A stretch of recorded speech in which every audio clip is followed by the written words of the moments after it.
And we are back, folks. Hey, folks. Holy shit. It is not easy out here running your own podcast morning show Brew with Brotherwife. While also hustling with some strapping young lads doing excellent work on your home. Excellent work.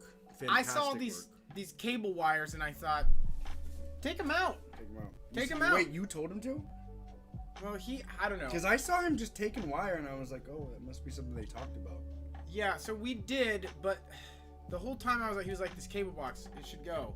And I was like, I don't even have cable. Okay, sure, I guess you could take it out, sure, yeah. It was kind of like, I was like, I guess if you want to take it out, you can. Yeah, your arm was twisted. My arm wasn't twisted, but I was also like, you don't need to take it out. Your arm was numb. You were just like, you could twist it, you could not. I need to use my arm eventually. Whatever you want to do right now, you stuff can do. is on the table. Yeah, you could fist your entire ass with my arm. Yeah. Or you could fist my entire ass with your ass. Is that a world record? I think so. Bill, if you're out there watching, Bill, we love you, and we have dirty fingernails. I've got a story about Brew. Bill. I showed Bill I showed a possum. You say Bill. I showed Bill the video of the mayonnaise. Fuck, I knew you were gonna say that. I showed Bill the video of the mayonnaise, and about 3 days later, he sent me a message that said, "Hey Tyler, I found this awesome podcast on male etiquette and manners. I thought you might enjoy it." Male etiquette and manners? Yeah.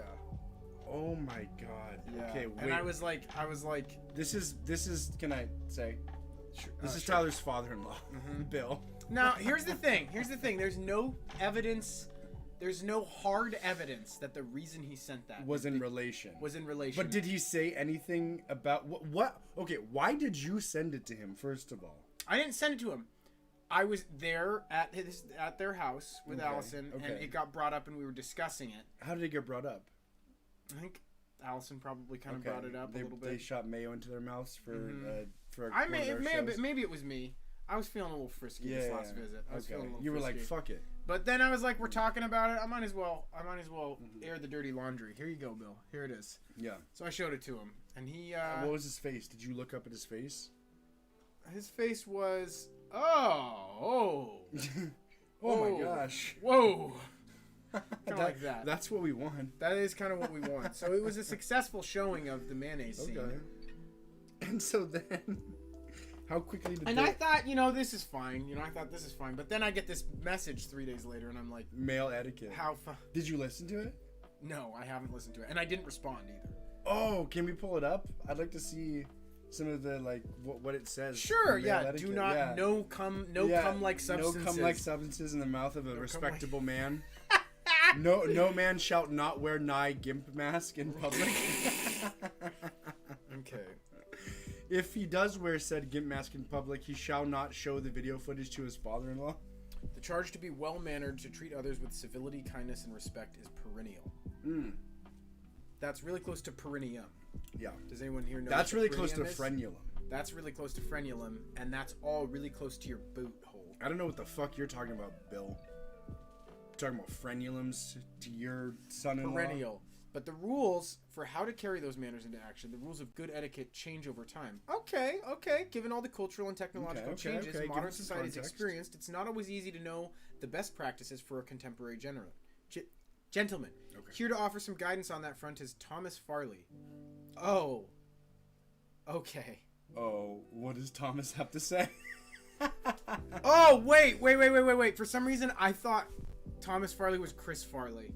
And I was like, oh, it's all a big joke. But Thomas Farley is definitely not Chris Farley. By the way, Chris Farley is like one of my favorite people. You just heard Farley and you were like, Chris. Chris, yeah. I'm not even screening the fucking first names. I didn't even screen the first name. Oh my gosh. Okay. Yeah, that's how big of a deal he is to me.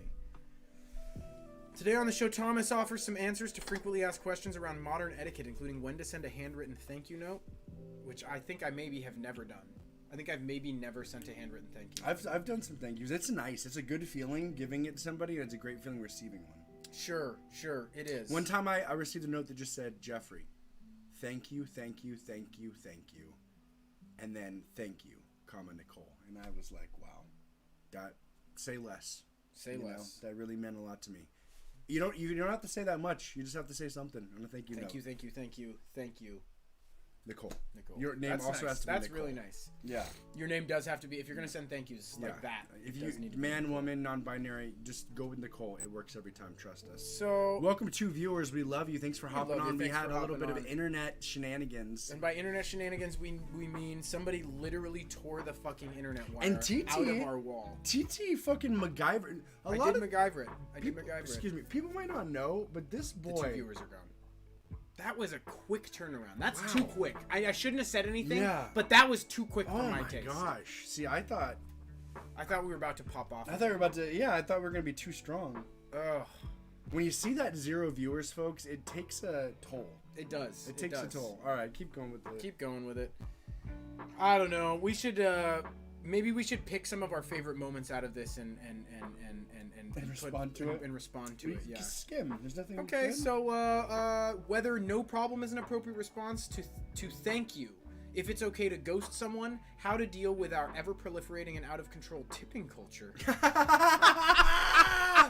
Bro, I want to know about that. Whether it's okay to exclude whether it's okay to exclude kids from your wedding, if you should still open a door for a woman, and more. Oh my god. Bill, if you somehow run into this shit is so far out of my purview that it is like I'm going to listen to it to appease my curiosity, but this is not like I'm too far gone for this shit. Yeah. I'm far too far gone for this shit. Like, I'm going to be a good husband to your daughter, and I'm going to take care of my friends and family, but none of this interests me. Damn, making a hard stand against Bill right now. I mean, I tip too much, and I'm fine with that. Kids can come to my wedding. I'll open a door for a woman if it seems right. Wait. Well, what are they saying? Maybe they're saying tip however you want. Invite kids to your wedding if you'd like. You know, a man's about making decisions. Unmosquito your life with Thermacell Zone Mosquito Repellent. Listen, we're not going to be able. We shouldn't. This isn't exactly. That's what I'm saying. I'm through the whole thing. I'm through the whole thing. Okay. So the only way for me to go deeper. Well, you could have just said that. But I felt illustrating it. I felt illustrating it was maybe the best way to go. I thought you knew that. I thought you were kind of. How would I know? Because I was like, we were looking at this together. I don't have the eyesight I had when I was 24. You don't have the wherewithal. You don't have the wherewithal. Look at his fucking hair, folks. He looked like a Bond villain the last time we got together. He looks like a fucking Joe Rogan that didn't fucking make it. On it, folks. On it, folks. I'm not on it. And I see this. I can't reach him. Anyways, this has been a great. We love you guys. Great brew. We love you guys. Do you want to do one more news story? Yeah, sure. Let's do one more news story. This is a big one. I felt like this was kind of like the biggest one. So officer who shot an unarmed 11-year-old boy in his home should be fired, family attorney says. That's one of the weakest headlines I've ever read. Especially for such a salacious story. Exactly. Yeah. Although I think salacious means sexual. So it's not a particularly salacious story. Unless you're into, kids getting shot. Which, if you're somebody who's into kids getting shot, that's a great headline. The brew is for you. I mean, a hole is a hole. That's what I say. An unarmed 11-year-old black boy named Adrian Murray was shot and injured by a police officer in his home in Indianola, Mississippi. Wow. The incident, very close to home. The incident occurred when Adrian's mother, Nicola Murray, called... Wait. I'm going to do the tap at the same time. So don't just breeze over Adrian. It's a Darrien. Adarian? Aderrien. See, this is okay. I guess it is just a Darien, but it is like that's Adrian. Yeah. Well, I mean, it's a Darien. It's a Darien. Was that necessary? I thought it was. In my defense, I'll say I thought it was a Dararian.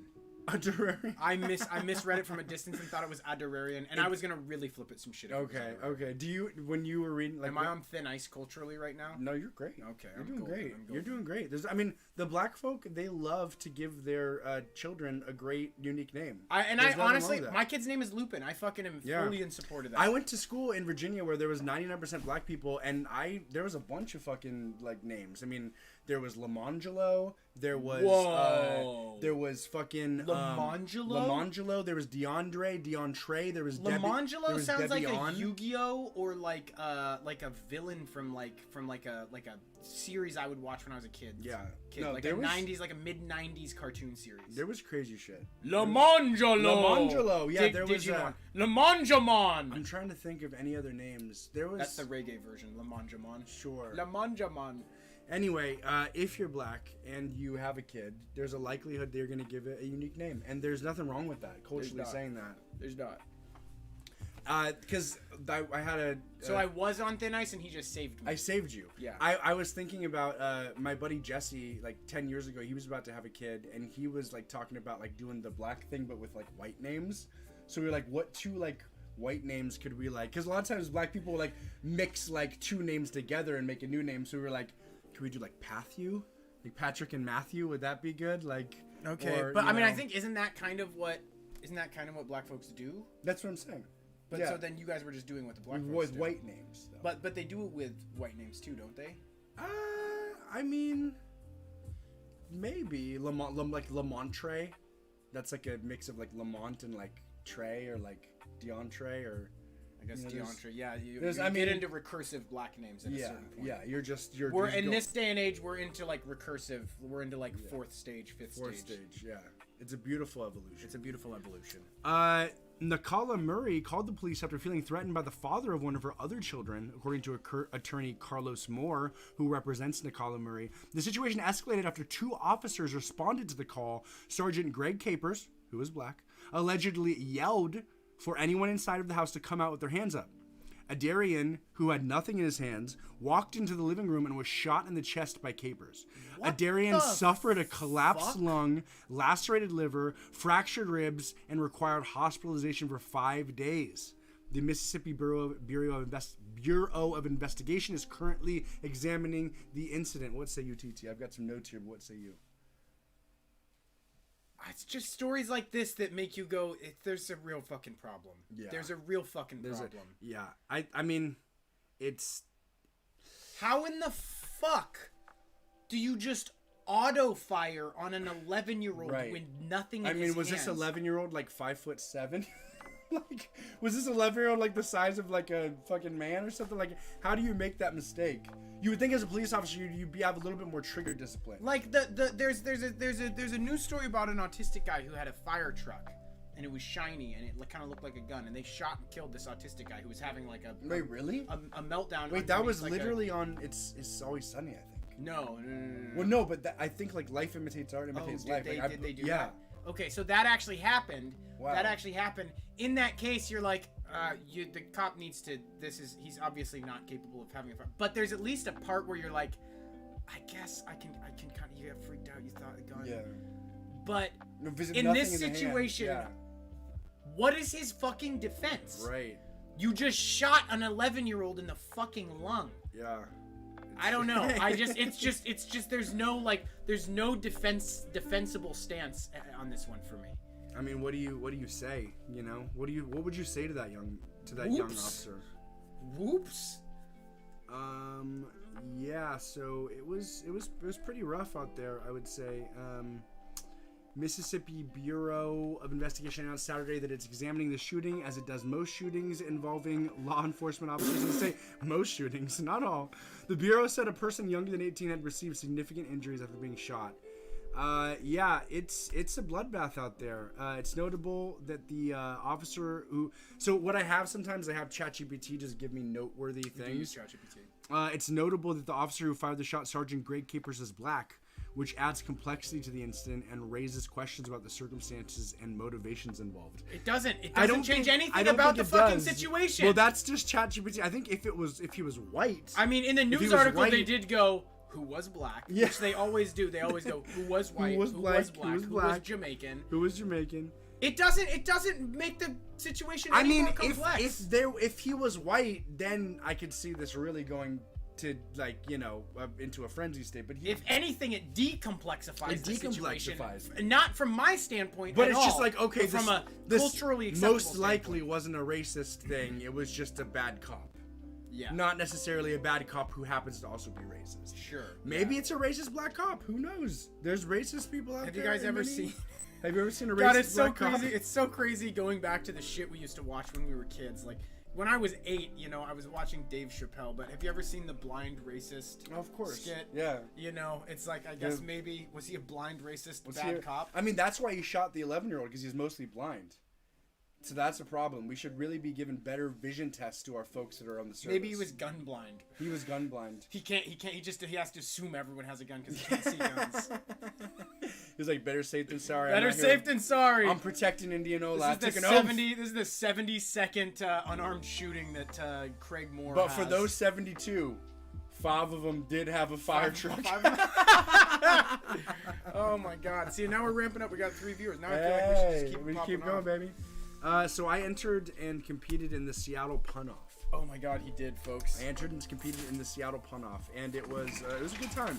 So the Seattle Pun-Off was a competition. They've done 60 in the Bay Area. This is the second one that they've done in Seattle. There was like legit 250 people in the room, just awesome. Excited to see puns. That's amazing. It was very cool. It felt if like if you had to peg the pedophile rate, what would you put it at? Oh my God! I mean, you put it at 1%. It's non-zero. 5%? It's definitely non-zero. It's got to be non-zero. Well, so I was wondering, who are these people? It's a bunch of theater people. It's a bunch of theater kids. Okay. So it's definitely an interesting crowd. For theater 78-year-olds. And for who are. Well, I mean, theater kids never stop being theater kids, right? You can be 40 or 8 years old and be a theater kid. Can you be 78 and be a theater kid? Yes. Though? Yeah. I think so. Go ahead. I don't know. I mean, what are you doing? I don't know about that. You don't know about theater kid world? I don't know. There's a certain point where you become like a theater something. Well, I just mean like former theater. There's like a theater kid, then there's like a theater buff, and then there's like a.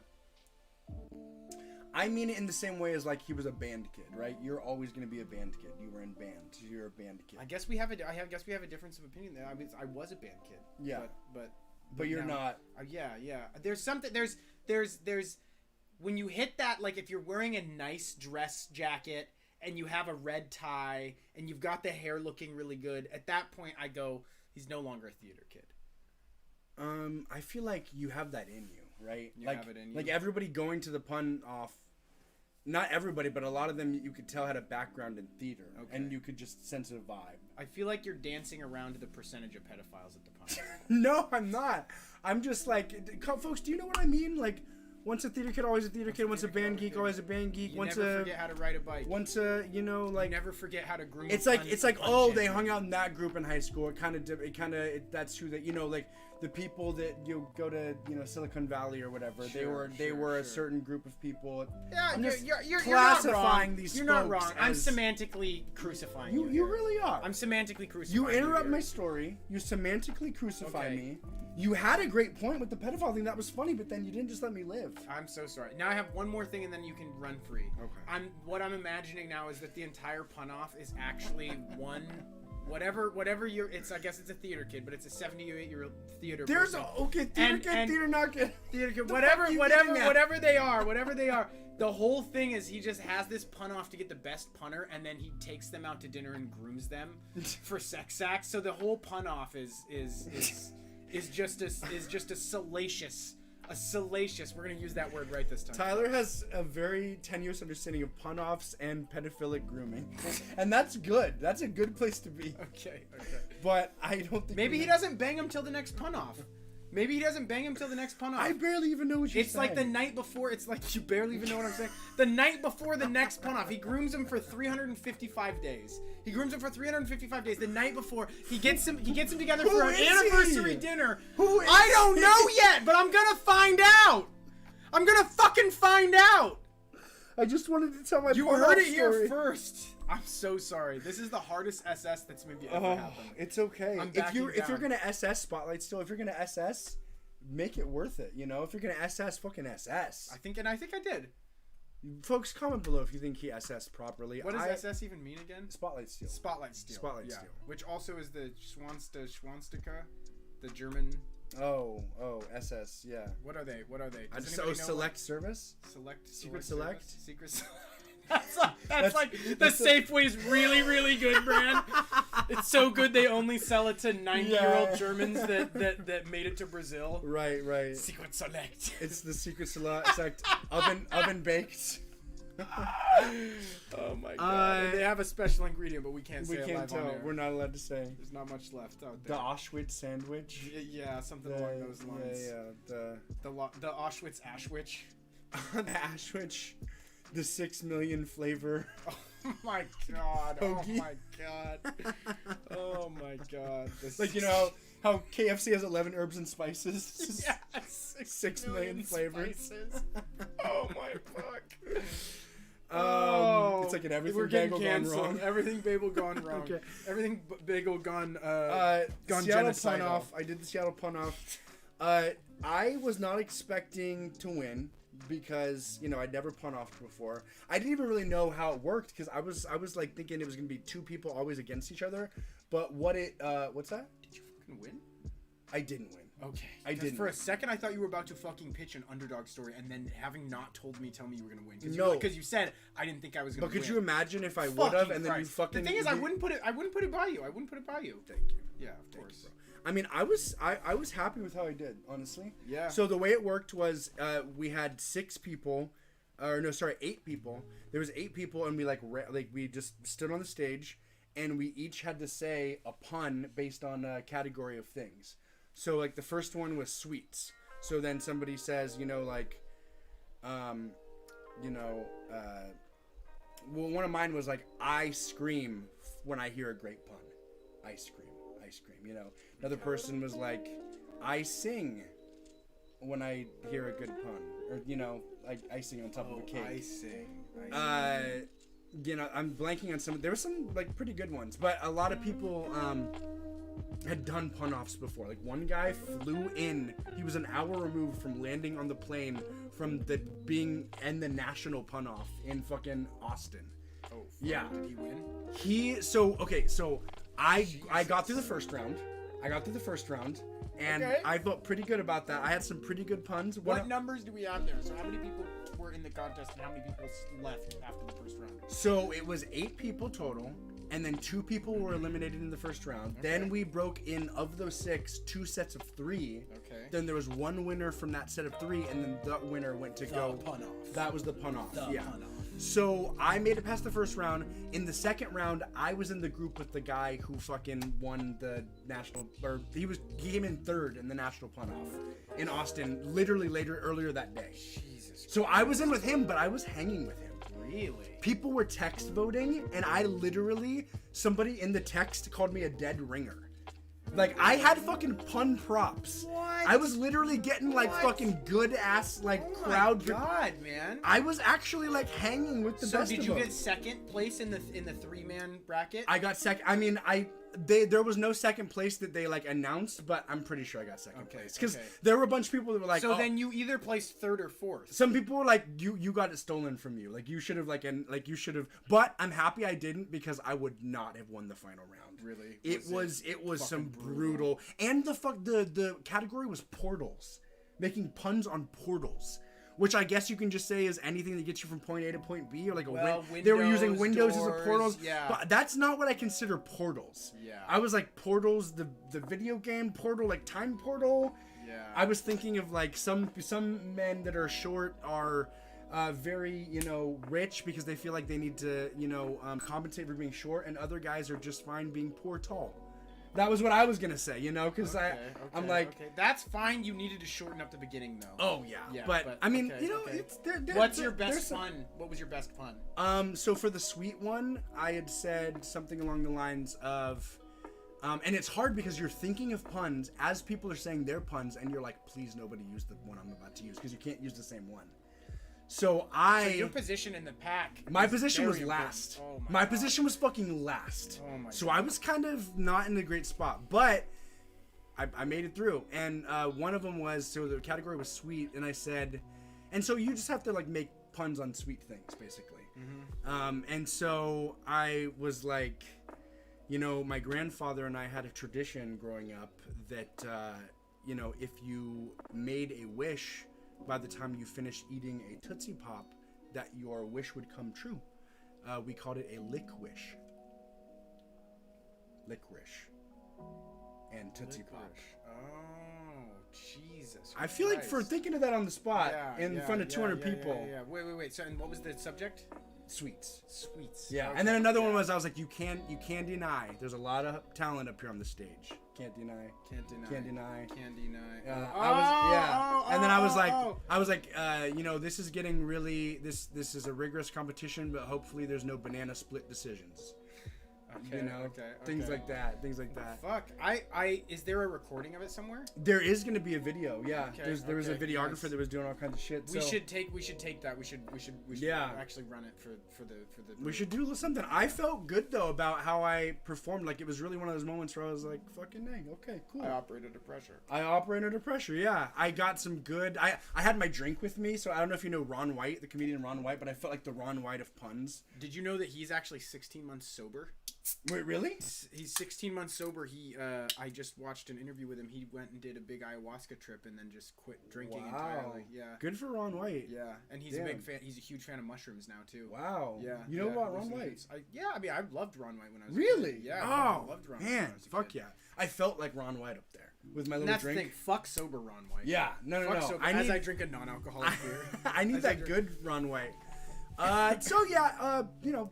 Pun off. It was a lot of fun. That's good fucking times. dope, dude. Good job. Yeah, thanks. That is fucking dope. Another one. Did you plug Brotherwife? I didn't get a good chance to. Yeah. I didn't get a good chance to. Yeah, they're like. I really wanted Would to. you like to plug something? Or you're like. I thought I should have asked. Pun. Yeah. You do a pun with Brotherwife in it. Yeah. Oh yeah. I'm in a band that's also a game show called Brotherwife, and you can't deny it's okay. You can't deny it's okay. But yeah, there were so many like pun rules, and there was like a lot of rigidity, but it was very fun. It was very pun, and I felt like I was operating quick. There was one time where we were talking about like summer in Seattle, and they were like, that was one of the things. And what's summer? Well, so that was the other ones I thought that was pretty good. I was like, you know, summer in Seattle, it's you know, some people, I was like, summer in Seattle is really nice, but it's never guaranteed to be nice, you know. So when the days are sunny, it's great, but when they're windy, it's kite. Summer in Seattle, you know, it's kite. Okay. You know, I'm so glad that I did not like do that. I would have frozen on every single one. I can freestyle, but you can't. I fucking freestyle? literally cannot pun under pressure. Yeah. Like we've done it a couple times now. Yeah. I literally just am like. Can you make a pun under pressure right now? What kind of pun? About sandwiches. About sandwiches. Anything sandwich related. Okay. I'll try and think of it too. Anybody create a sandwich pun if you'd like to type a sandwich pun into the comments.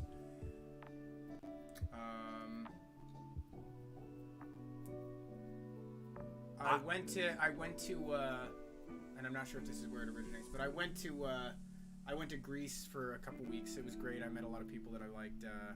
When I was departing, Da Vinci, he turned to me and he said, "So long, me." There's a better way to like so long. So long. Yeah. That's pretty good. Yeah. That's okay. You can say like so long, me little boy. So long, me little boy. So long, me little boy. I was thinking of you know, I like a lot of different sandwiches. You know, I mean, but it's hard. It's confusing. Like, cause I'll eat a sandwich and I'll be like, that's really good, and then I'll eat another sandwich and be like, that's really good. And so it's hard to understand which one I like the best. That's pretty good. That's pretty good. Sometimes I meet with friends. We have a meet and grated cheese, and at the end, you know, we always have a good time. You know, it's like, just let us have some fun. Okay. But we always end with a picture to commemorate the moment and say cheese.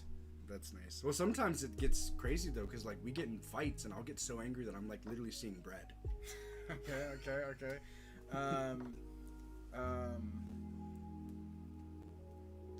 Okay. Maybe. You know what I mean? Yeah. I think you can do it. There's a little more leeway, I guess. Yeah. There's more leeway. There's more leeway than you think. Yeah.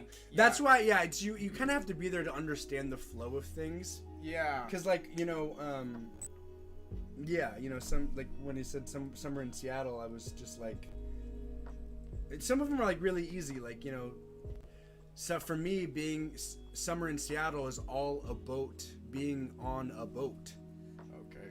You know, and you can, but then you can also do the story-based ones. It's almost an adjective game. It's almost like how wide can you make your pool of words to choose from? Like, yeah. And like if you know enough adjectives, then like all of a sudden, like, oh wow, I've got a lot of choices here. Yeah, it's about starting with the word you want that goes in the category, and then finding a way to shoehaul it. And like, do they want you like? Do they if like that sandwich one, like the 4 chained together? Do they want you to daisy chain a bunch together? I think you can get style points, but that's like you can't just like ticky tacky these ones. You have to have a big.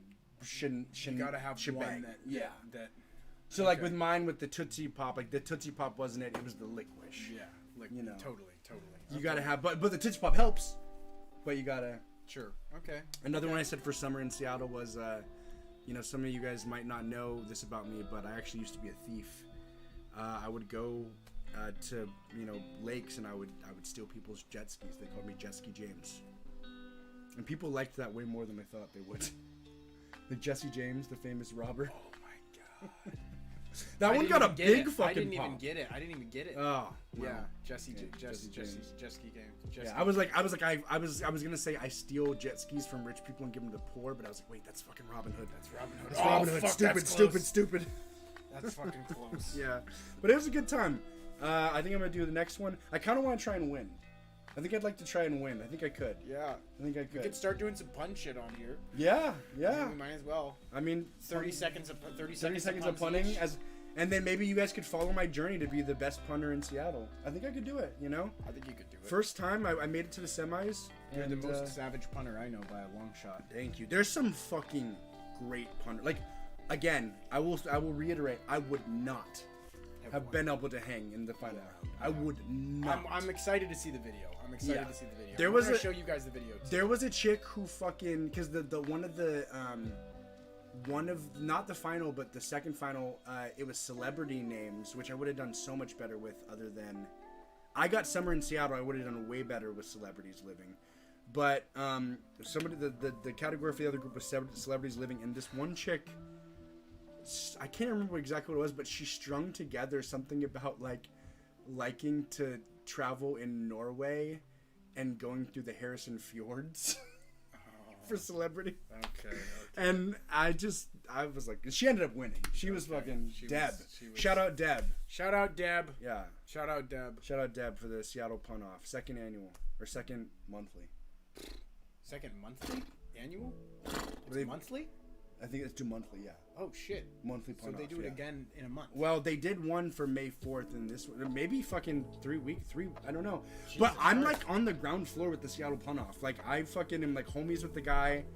I'm like part of the street team because I put the flyers up. Oh wow. And this is like, and they've done 60 in the Bay Area. So like, Brotherwife is like part of the pun community now. I wonder if we could like sponsor them or something and then do. We should. I don't know. We gotta figure out a way. But one of the people did follow us on Instagram from. Oh, nice. And the guy who was saying I got robbed. So. Okay.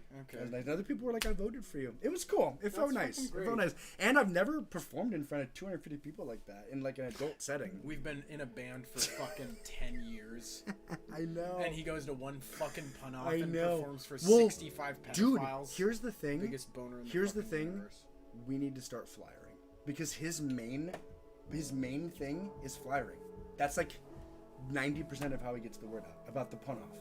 That it doesn't seem right, but like he fucking asked, "How did you guys hear about it? How did you to the crowd?" And a bunch of people said flyer. I mean, I could literally just hit my employees up and be like, 10 flyers, I'll pay you $20. No, dude, just distribute these. You do that on Kitsap, and I can do it in Seattle. We got to get a street team. We need a street team. And it's just Brotherwife, band that's a podcast or band that's a podcast and a game show. Band that's a podcast. A game show that's a band and happens to be a podcast. World's first band that's also a game show. That happens to be a podcast. And happens to be a podcast. Yes. Okay. Or podcast that's also the world's first band that's also a game show. Okay. I don't want to lead with podcast anymore. I thought I did for like 2 weeks. Yeah. But now I want to lead with podcast without like leading with podcast. I don't want to be like, we are a podcast that happens to be a band. I wanted to say, but for me, like probably our most marketable, saleable point right is now the podcast. Yeah, exactly. But I'm not like, hey, we're a podcast. Yeah, no, I totally get that. But hey, we are a podcast, and that's the way we're trying to bring our life into your world. We're a podcast where our world into your life. If our general contractors tear the fucking internet cord out of the thing, that doesn't mean we're finished. I will fucking harvest penis meat to fucking wrap the cords back together. It's very, very brittle meat. You have to really be very brittle. When it's out of the encasing. You have to be very, very It dries quickly. Careful. You got to get it on, and this is where we dropped 6 viewers. No, we actually gained a viewer. People like it when they talk about. People love the penis meat. Penis meat, baby. I don't have my. If you want the penis meat, we will keep it going because we are here for you. Actually, though, we do need to go get our hype brew. We do need to go get our hype brew. We got it. We may have an in with steel beans. Folks. We literally don't have an in with steel beans at all. We have an in with steel beans. No, it's guaranteed. No, we don't. It's guaranteed that we have an in, but whether or not Steel Beans liked one of our comments. Perfect. He responded to one of our comments. He responded to it with emojis. How many comments did he respond to? I don't know. Let's go check. If it's more than 20%, I will take it all back. Can I spit in your mouth? If you give me some Xanax first. One time we were on a Mexico trip and Tyler spit in my mouth when I was on a bunch Xanax. of Xanax. Driving across the border. Yeah. You asked me, can I spit in your mouth? And I said, okay. I was pretty drunk. You were on a bunch of Xanax. I was like a few hours removed from the Xanax. So it was just, you just did want my spit. I know. Is that what you're trying to drill home here? I'll do it. I mean, if you want. I mean. Do you want me to? He doesn't want it. I don't want it. It was a special time in our lives. I mean, if we had like 20 viewers. How much would it take for you to cut your own penis off? $50,000, $100,000, just $17. 20 viewers. Just 20 viewers. Oh, by the way, a fucking salami sub. Like, follow, subscribe on the YouTube. We've got, I think, 137 now. Yeah, we're up to 137 guys. We are. Like, follow, subscribe on the YouTube. Share, tell a friend. We're on Spotify now. Today we're going to be uploading the rest of our things. We've got a subscription thing if you want to sign up for it. It's going to have all the background. We're producing this hype reel that's going to be super fucking sick. The hype reel is going to change everything. 90 seconds of just Brotherwife. Just fucking telling you what you need to know that you didn't know you needed to know. Absolutely. And if you want the background, the backstories on every single thing from that hype reel, all of the full videos are going to be in our cold locker that's behind that paywall because we're vicious corporate cunts. We're vicious cunts. We're not vicious corporate cunts. We literally are bankrupting ourselves. It's hard. It's hard. And that's why we need that penile meat to keep it hard. We need that penile meat. We need so if anyone's got penile meat to spare, go ahead and Zimcola, I know you got penile meat to spare. Yeah, you fucking baby. big I'm hog. like a hog. You goddamn horse dick. But LFS, like, follow, subscribe, and you know what? Share. If you could share a little bit of our stuff, that would be fucking awesome. Just tell some text friends a about friend. us. No, literally text a friend. And if you're on and you want us to add you to our text list, fucking hit us up on Facebook, hit us up on YouTube, hit us up wherever. Shoot us your phone number. And tell us what you want us to do. We'll literally do anything. We'll tase ourselves. We're going to start doing raffles where we tattoo fucking viewers' names on We are actually going to tattoo names on And our I don't know if bodies. I can convince my wife to do it, but, like, I mean, we're going to, like, it's going to be, like, in places like this. It's going to be, like, in the armpit. No, we will tattoo ourselves on. We are here for the community, and the community is here for us. That's why we will imbue that communal name and spirit into our own flesh. Do you know another podcast where they tattoo the names of the viewers? By person. You know what they do on other podcasts? They don't even accept comments. They don't even accept comments. That's Jesus heartbreaking. Christ. They're so fucking Who wouldn't arrogant. want to talk to their own supporters? I am fucking sick. I'm tired of these fucking assholes. Why don't they give the people what they want? Just one other podcast that tattoos their viewers' names. Folks, it's been a great brew. Thanks for sticking around through the fucking 40-minute gap where I used my penile meat to connect the wires together. Luckily, he's got enough to spare. I've got enough to spare. It's actually not a huge one. It's actually not a huge one. We lost 2 viewers. It's moderate. It's moderate. Love you guys. We love you guys. We'll ship out that hype reel